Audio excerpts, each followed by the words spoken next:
మెదక్ పట్టణం నుండి మరి విజయ పాల డైరీకి సంబంధించినటువంటి డిప్యూటీ డైరెక్టర్ కార్యాలయం సంగారెడ్డికి తరలిపోవడానికి మేము తీవ్రంగా నిరసన వ్యక్తం చేస్తా ఉన్నాం. ఇక్కడ డిప్యూటీ డైరెక్టర్ కార్యాలయమే కాకుండా రామాపేటలో అగ్రికల్చర్ ఏడీ ఆఫీస్, అదేవిధంగా గత ప్రభుత్వం కేసీఆర్ గారి ప్రభుత్వం మన పద్మాదేవేందర్ రెడ్డి గారి కృషితో ఏర్పడినటువంటి రెవెన్యూ డివిజన్ కూడా ఆపుకోలేని పరిస్థితి ఎమ్మెల్యే ఉన్నారు. ఎమ్మెల్యేకి ప్రాంతం మీద ఏమాత్రం చిత్తశుద్ధి ఉన్నా మెదక్ పట్టణ ప్రజలకు గతంలో ఎన్నికల్లో ఎన్నో అబద్దాలు ప్రచారం చేసి ఇక్కడికి 18 కార్యాలయాలు తరలిపోయినాయి అని చెప్పేసి అబద్దాలను ప్రచారం చేసి ఉన్న కార్యాలయాలను పోయినాయి అని చెప్పేసి ఎన్నికల సందర్భంగా ప్రజలందరినీ కూడా మభ్యపెట్టి ఎమ్మెల్యే అయిన తర్వాత మరి కార్యాలయాలు ఎందుకు పోతున్నాయని ప్రశ్నిస్తా ఉన్నాను. అప్పుడు ఏ కార్యాలయాలు కూడా పోలే. ఎన్నికల ముందు చెప్పిన అన్ని కూడా అబద్దాలు. మేము 10 సందర్భాల్లో చెప్పినాం. ఆ 18 కార్యాలయాలు లిస్ట్ ఏదో ఇవ్వండి, మరి ఏ కార్యాలయం పోయిందో మనం తప్పకుండా మీతో చర్చకు డిబేట్ తయారని మేము చెప్పడం జరిగింది. అవేమి చెప్పలే. ఎన్నికలు అయిపోయినాయి. మీకు పరిపాలన చేత రాష్ట్ర ప్రభుత్వము సీఎం గారి ముందు పడితే ఇక్కడ దాకా ఉన్నాయని ఉడగొట్టుడు, ఎక్కడికక్కడ గందరగోళ పరిస్థితి, రాష్ట్రం మొత్తం అస్తవ్యస్తమైంది. మరి ముఖ్యంగా మెదక్ పట్టణం సంబంధించినటువంటి ఊకదంపుడు ఉపన్యాసాలు ఇచ్చినటువంటి మీరు మరి ఇలా ఎందుకు ఆపలేకపోతున్నారు? బీఆర్ఎస్ పార్టీ ఆధ్వర్యంలో తీవ్రమైనటువంటి నిరసన వ్యక్తం చేస్తాం, ఆందోళన చేపడతాం. మెదక్ పట్టణంలో ఉన్నటువంటి డీడీ కార్యాలయం ఇక్కడే ఉండాలి.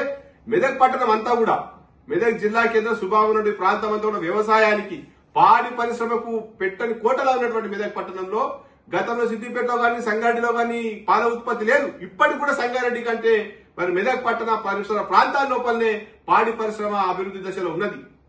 పాడి పరిశ్రమ అభివృద్ధి దశలో లేని సంగారెడ్డిలో ఈ డిప్యూటీ డైరెక్టర్ కార్యాలయం తీసుకుపోయి మెదక్ ప్రాంతానికి అన్యాయం చేస్తామంటే ఊరుకునే ప్రసక్తి లేదని చెప్పేసి ఈ సందర్భంగా ఈ ప్రభుత్వానికి ఎమ్మెల్యే గారికి హెచ్చరిస్తా ఉన్నాం.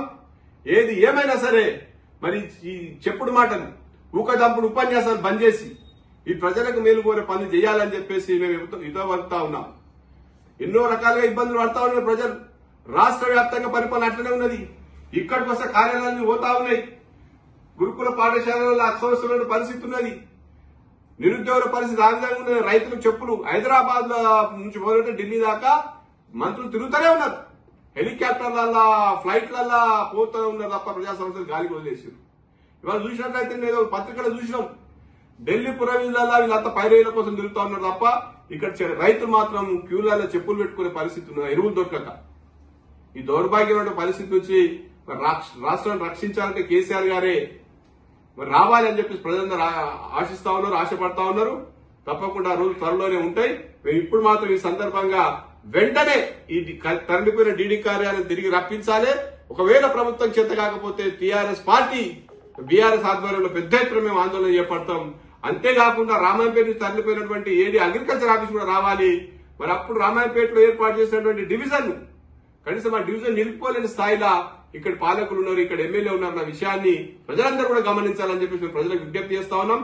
ఎప్పుడు ఏ సమయంలోనైనా నాటి నుండి నేటి వరకు ఈ తెలంగాణ పట్ల ప్రేమ, అభిమానం, తెలంగాణ ప్రజల మంచి చెడు చూసి ఆలోచన, తెలంగాణ ప్రజల కోసం పరితపించే వ్యక్తి, ఏకైక వ్యక్తి కేసీఆర్ గారు మాత్రమే, బీఆర్ఎస్ పార్టీ మాత్రమే అని చెప్పేసి ప్రజలందరికీ కూడా తెలిసిపోయింది. మరి తప్పకుండా భవిష్యత్తులో ఏ రకమైనటువంటి అభివృద్ధి పనులు జరగాలన్న తెలంగాణ రాష్ట్రం ఇంకా అభివృద్ధి దశకు పోవాలంటే కేసీఆర్ గారు రావాలి. కేసీఆర్ గారు వచ్చేంత వరకు కూడా ఈ సమస్యలు ఇట్లనే ఉంటాయని చెప్పేసి జనం మరి కేసీఆర్ కోసం ఆశగా ఎదురు చూస్తా ఉన్నారు. ఏది ఏమైనా సరే ఈ కార్యాలయాలు జింకలు మాట్లాడారు. ఒక్క జింకలను మరి వెదక్కి తెచ్చిర్రా? కార్యాలయం అని చెప్పారు. ఊకదంపుడు ఉపన్యాసంతో ఎన్నో అబద్ధ ప్రచారాలు చేశారు. అవి మానుకోవాలి. మీ యొక్క పరిపాలన, మీ యొక్క నాయకత్వ లక్షణాలు ఆఫీసులన్నీ ఆపాలి, రెవెన్యూ డివిజన్ కూడా కాపాడాలని చెప్పే సందర్భంగా ఎమ్మెల్యేగా డిమాండ్ చేస్తా ఉన్నాం.